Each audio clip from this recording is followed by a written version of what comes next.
Yıllar yollardan fikrim hayalim. Maşallah. Yıllar yollardan fikrim hayalim. Ay akşam gelen bu çöllerde kimin var benim?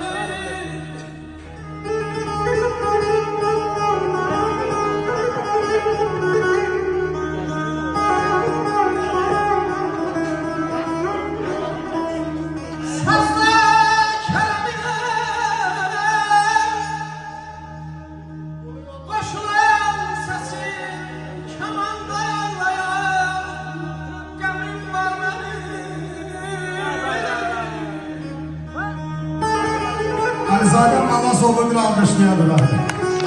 Çalacaklar olsun. Bravo.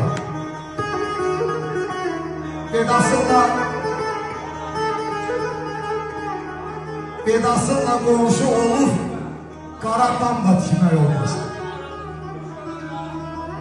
Sinema söz çəkən dağın ilk daşını sövmək olmaz. Ömrə uyuş qəlbi asır. Dərdi aşır, kədəri yığ. Ay sahabat, yad önündə zirvəyə çıx, dərələrə çökmək olmaz. Kim ki halallıq tumun əkdi, o insanlıq içinə təhdir. Mərdlik, hünər ağır yüzdür, hər biləklə səhmək olmaz.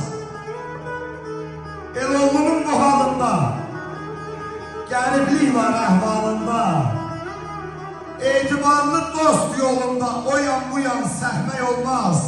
Mərdlik, hünər ağır yüzdür, hər biləklə